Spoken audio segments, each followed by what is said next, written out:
আসসালামু আলাইকুম। সবাই কেমন আছেন? আশা করছি অনেক অনেক ভালো আছেন। আজকের টিউটোরিয়ালে আমরা শিখব কনকেটিনেট এবং ট্রান্সপোজ এই দুইটা ফর্মুলাকে একসাথে কাজে লাগিয়ে কিভাবে একাধিক সেলের ডাটাকে একটি কলামের একাধিক সেলের ডাটাকে একটি সেলে নিয়ে আসবেন। একটু আমি যদি আপনাদেরকে ডেমো শিটে দেখাই তাহলে আপনারা আরো ক্লিয়ার হবেন। ধরুন এখানে আমার কিছু চালান নাম্বার রয়েছে, 23টা চালান নাম্বার রয়েছে, এখানে আরো বেশি থাকতে পারে আপনাদের। 23টা চালান নাম্বার, এই চালান নাম্বারগুলো সি কলামের 3 নাম্বার সেল, 3 নাম্বার রো থেকে শুরু করে, অর্থাৎ C3 সেল থেকে শুরু করে একেবারে C25 পর্যন্ত সেলের মধ্যে এই চালান নাম্বারগুলো আছে। এখন আমি যদি এখানে একটা সেলের মধ্যে, অর্থাৎ এই যে এফ কলামের 3 নাম্বার সেলের মধ্যে, F3 সেলের মধ্যে যদি সবগুলো চালান নাম্বারকে নিয়ে আসতে চাই, তাহলে সেক্ষেত্রে কিভাবে নিয়ে আসবো? আমরা অনেকেই জানি যে আমরা কনকেটিনেট, শুধুমাত্র কনকেটিনেট ফর্মুলাটা ইউজ করে আমরা চালান নাম্বারগুলো নিয়ে আসতে পারি। এই নিয়ে কনকেটিনেট ফর্মুলাটা নিয়ে আমার কিন্তু অনেকগুলো টিউটোরিয়াল, 2-3টা টিউটোরিয়াল রয়েছে, আপনারা চাইলে সেগুলো দেখে নিতে পারেন। আজকের ভিডিওর ডেসক্রিপশনে আমি সেটা লিঙ্ক দিয়ে দিব, আপনারা চাইলে দেখে নিতে পারেন। এছাড়া আমি আরো দেখিয়েছিলাম যে কিভাবে কনকেটিনেট ফর্মুলা ইউজ না করে, উইদাউট ফর্মুলা আপনি কিভাবে একাধিক সেলের ডাটাকে একটা সেলে নিয়ে আসবেন, সেটাও আমি দেখিয়েছিলাম। সেই টিউটোরিয়ালের নোটিফিকেশন, সেই টিউটোরিয়ালটি যদি না দেখে থাকেন তাহলে আজকের ভিডিও ডেসক্রিপশন আমি দিয়ে রাখবো, লিঙ্কটা আপনারা চাইলে দেখে নিতে পারেন।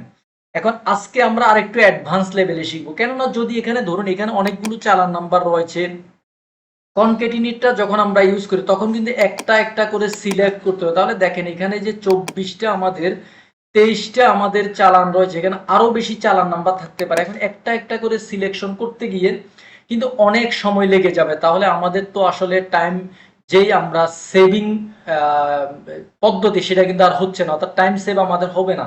সেজন্য আমি আজকে দেখাবো আপনাদেরকে কিভাবে কনকেটিনেট এবং ট্রান্সপোজ এই দুইটা ফর্মুলাটাকে কাজে লাগিয়ে কিভাবে আপনারা সেম ভাবে একটা সেলের মধ্যে সবগুলো চালানকে নিয়ে আসবেন।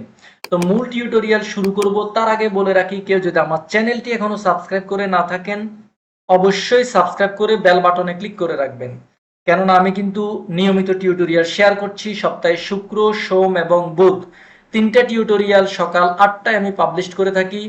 তো আমার সবগুলো টিউটোরিয়ালের নোটিফিকেশন সবার আগে পেতে চাইলে অবশ্যই আমার চ্যানেলটিকে সাবস্ক্রাইব করবেন এবং বেল বাটনে ক্লিক করবেন। চলুন তাহলে আমরা মূল টিউটোরিয়াল শুরু করি। সাথে আছি আমি আনোয়ার হোসেন সজীব। তাহলে দেখুন এখানে আমি এটা একটু ডিলেট করে দিই, ক্যান্সেল করে দিলাম। ওকে, আমি যেটা বলেছিলাম যে এই চালান নাম্বারগুলোকে আমরা এখানে জাস্ট এই সেলের মধ্যে নিয়ে আসবো। কিভাবে নিয়ে আসবো? জাস্ট আমরা দুইটা ফর্মুলা ইউজ করব। প্রথমে প্রেস করব ইকুয়াল টু, তারপরে লিখব কনকেটিনেট, CONCA। দেখেন কন কে লেখার সাথে সাথে আমার এখানে দুইটা ফর্মুলা আসছে, একটা হচ্ছে কনক্যাট আর একটা হচ্ছে কনকেটিনেট।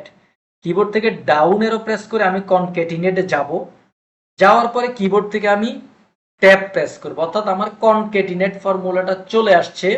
এখন আমি বলেছি এখানে নেস্টেড হিসেবে আমরা আরেকটা ফর্মুলা ইউজ করতে হবে, সেটা হচ্ছে ট্রান্সপোজ। লিখবো কি TRANS। ওকে, ট্রান্সপোজ লেখার সাথে সাথে ট্রান্সপোজ নামের যে ফর্মুলাটা সেটাও চলে আসছে।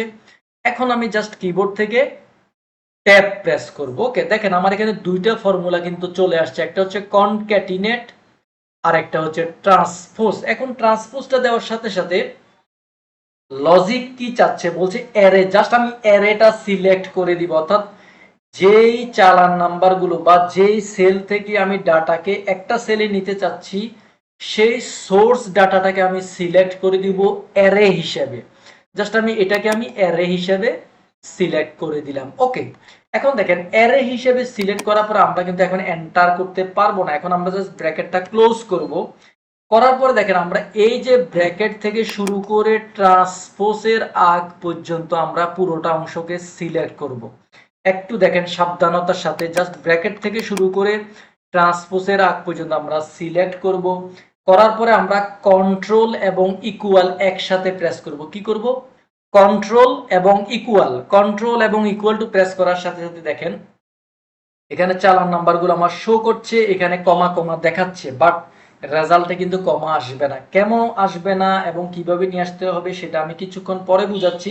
জাস্ট আমি এটা আপনাদেরকে দেখান। কি করবেন, জাস্ট সেকেন্ড ব্র্যাকেটটা আমরা রিমুভ করে দিব। প্রথম এই সেকেন্ড ব্র্যাকেটটা রিমুভ করে দিলাম, প্রথমের যে সেকেন্ড ব্র্যাকেটটা আছে সেটাও রিমুভ করে দিলাম। এখন আমরা কন্ট্রোল এন্টার প্রেস করবো একসাথে, শুধু এন্টার দিব না, আমরা দিব কন্ট্রোল এবং এন্টার। দেখেন আমাদের রেজাল্টটা চলে আসছে। অর্থাৎ এখানে যে চালান নাম্বারগুলো সব চালান নাম্বার এখানে চলে আসছে, বাট এখানে কি দেখাচ্ছে দেখেন, একটা চালান নাম্বার সবগুলো 1 2 3 4 5 এইভাবে দেখাচ্ছে। তাহলে তো আমরা চালান নাম্বার আইডেন্টিফাই করতে পাচ্ছি না কোনটা আমাদের চালান নাম্বার।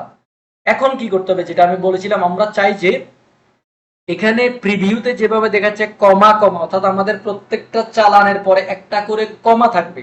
তাহলে আমরা সেক্ষেত্রে কি করতে হবে, জাস্ট এটাকে আমি ডিলিট করে দিই, আবার আমরা ইউজ করব কনকেটিনেট, CONC। ওকে, কিবোর্ড থেকে ডাউন এরো প্রেস করে ট্যাব প্রেস করব, কনক্যাটিনেট চলে আসছে। তারপর দিব ট্রান্সপোজ, TRANS। ওকে, ট্রান্সপোজ। এখন ট্রান্সপোজ আবার ট্যাব প্রেস করব, দুইটা ফর্মুলা আমার চলে আসছে। জাস্ট আগের মতো আমি জাস্ট অ্যারেটা সিলেক্ট করে দিব। অ্যারেটা সিলেক্ট করে আমাদের এখন এখানেই কাজ, যেহেতু আমরা চাচ্ছি প্রত্যেকটা চালানের পরে একটা করে কমা থাকুক, তাহলে আপনারা চাইলে কমা দিতে পারেন, আপনারা চাইলে হাইপেন দিতে পারেন, আপনারা চাইলে ড্যাশ দিতে পারেন, আপনারা চাইলে সেমিকোলন দিতে পারেন। সবগুলোর সিস্টেম একই। জাস্ট আমি দেখাবো আমরা দিব কি, যেহেতু আমরা কমা অ্যাড করতেছি আমরা দিব এন্ড সাইনটা, শিফট দিয়ে এন্ড সাইনটা দিলাম। দেওয়ার পরে আমরা কমা যেহেতু ইনসার্ট করব সেজন্য আমরা ডবল ইনভার্টেড কমার মধ্যেই কমাটা রাখবো। আমি আগের টিউটোরিয়ালগুলোতে আপনাদেরকে বলেছিলাম যে মাইক্রোসফট এক্সেলে যে কোনো কিছু নতুনভাবে সংযোজন করতে গেলে ফর্মুলার মধ্যে সেক্ষেত্রে ডবল ইনভার্টেড কমার মধ্যে কিন্তু রাখতে হয়। সেটা টেক্সট হতে পারে, সেটা নাম্বার হতে পারে। তাহলে আমি ডবল ইনভার্টেড কমা দেব, শিফট ডবল ইনভার্টেড কমা।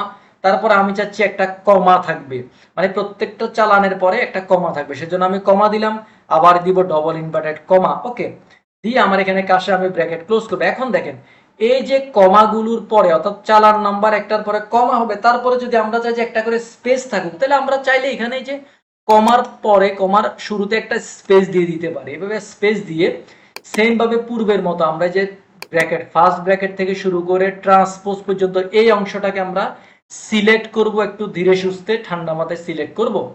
ব্র্যাকেটের আগ পর্যন্ত সিলেক্ট করার পর কন্ট্রোল ইকুয়াল, আগের মতোই কন্ট্রোল এবং ইকুয়াল প্রেস করব। সেম ভাবে আমরা দুটো সেকেন্ড ব্র্যাকেট এগুলা জাস্ট রিমুভ করে দিব, ব্যাক স্পেস দিলাম এই সেকেন্ড ব্র্যাকেটটা, এবং প্রথমের যে সেকেন্ড ব্র্যাকেটটা আছে সেটাও ব্যাক স্পেস দিয়ে রিমুভ করে দিলাম।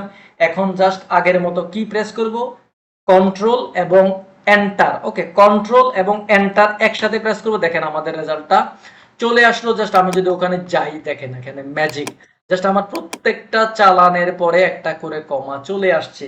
জাস্ট এভাবে করে আপনারা কিন্তু, ওই যে আমি জাস্ট চালান নাম্বার দেখালাম, আপনারা চাইলে কোনো টেক্সটকে এভাবে আপনারা কনকেটিনেট ট্রান্সপোজ ফর্মুলাটা ইউজ করে আপনারা একটা সেলের মধ্যে নিয়ে আসতে পারেন। সেখানে আপনারা চাইলে কমা ইউজ করতে পারবেন, সেমিকোলন ইউজ করতে পারবেন, ড্যাশ ইউজ করতে পারবেন, অথবা আপনাদের প্রয়োজনীয় যে কোনো আপনারা ডেলিমিটেড আপনারা ইউজ করতে পারবেন।